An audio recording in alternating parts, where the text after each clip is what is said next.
Дін жолына түсем деп тұнығымды былғадым. Паранжа киіп жүрген қыздар арасында өстіп жылайтындар көбейіп барады. Салафиттерде бауырласу деген дәстүр сымақ бар екен. Жігіттер өзіне ұнаған намазхан қызбен интернет тіпті телефон арқылы некелесе салады. Бір-екі аптадан соң талақ деп ажырасып кетеді. Қорландым деген қазақ қызы Шынар Сағындықованың репортажының кейіпкері. Еліміздегі әсіресе діншілдер әр сенбі сайын үлкен жиындар өткізеді. Бұндай басқосуларда ұстаз етіп тағайындалғандар сәждеге енді жығылған жастарға діни уағыз жүргізіп, шалдыр шатпақпен миларын улауда. Және 12-де бір гүл ашылмаған қыздардың да тағдырына үкім айтылады. Пайғамбарымыздың сүннеті бойынша рұқсат бар. Төрт әйел алу деген. Аллах бұйырғаннан кейін ол кісілер алуға рұқсат етілген ғой. Әйел адам бойсыну керек ерге. Айша нихаб арқылы жүзін жасыруға мәжбүр. Дінге жақында бас ұрған бойжеткен аяқ асты біреудің екінші әйелі болып шыға келді. Өзінен үлкен әпке атанып жүргендер дегеніне жеткен. Айша қасиетті ислам дінін бүркенгендердің дінсіз тірлігінен шошып отыр. Қыздар қолдан қолға өтіп жүре береді екен. Бүгін неке қиылады, 2-3 күннен соң талақ айтылып басқаға бұйырады. Оған көнбесең, жихадқа даяр намазхан жігіттің айтқанына көнбедің деп ұйым мүшелері табалайтын көрінеді.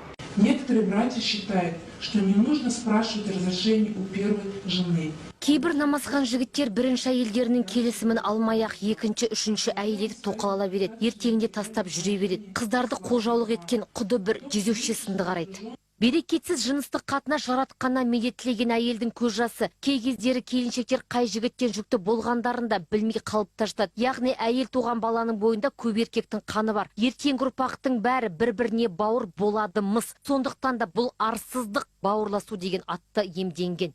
Послушав даваты старших сестер, Бізден үлкен мұсылман әпкелеріміз бұл өмірдің мәні оқуда, жақсы өмір сүруде емес, тезірек намазхан жігітпен тұрмыс құруға талпыныңдар деп санаға құяды. Бір-екі рет хида, яғни кездестіріп танымайтын жігітпен некеге отырғызады. Бұдан әрі ата-аналарымызбен араласуға тыйым салынады. Олар сәждеге жығылмағандықтан кәпір деп есептелінеді. Тұрақты жұмыс баспана болмағандықтан аяғы ауыр көптеген келіншектердің денсаулығына айтарлықтай зиян келді. Аш құрсақ ананың құрсағына шарана батпай түсіп жатты. Бірақ бәрібір өркениетті өмірге ұмтылмай, дағуат айтсақ бәрі жақсы болады деп кері тартады. Ең сорақысы жер-жерді кезіп дағуат айтып жұртты дінге шақыратын намазхандар арасында қызғұмарлары көп. Құран аяттарын өз нәпсілеріне бұрып, қазақ қыздарының көз жасын кешіп жүр. Бұл қазақлықтан әлі кете қоймағандардың көңіліне селкеу түсіріп, діндарларды да екіге бөле бастаған. Жас қыздар ұстаздар сөзіне шыға алмайды дейді, бір былықтың болып жатқанын сезетіндер.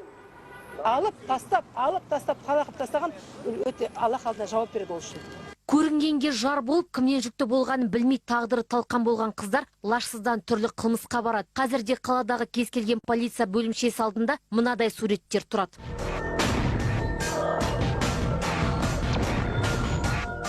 Естімеген елде көп. Дін жамылғандар түрме ішіндегі пікірлестеріне де әйел тауып беріп, телефон арқылы тілдестіріп, некелерін қиып қояды екен. Хиджаб киген бейбақ осыдан кейін түрме жағалап, жылдап жарын тосуға міндетті.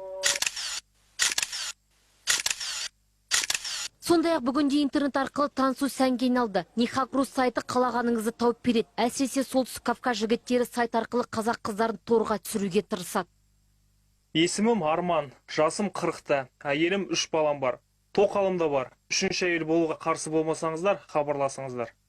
Біздегі ұстаздар бойжеткендер санасына арабиялық кавказдық жігіттердің имамы мықты, соларға жар болыңдар дегенді мықтап сіңірген. Осы уағыздың арқасында қанша қандасымыз жат жұрттыққа жар болды. Шейітпін деп қан майданға араласты, ол жағы белгісіз, санап жатқан ешкім жоқ. не бросайте своих родителей в одиночестве. Нельзя рвать родственные отношения с родителями.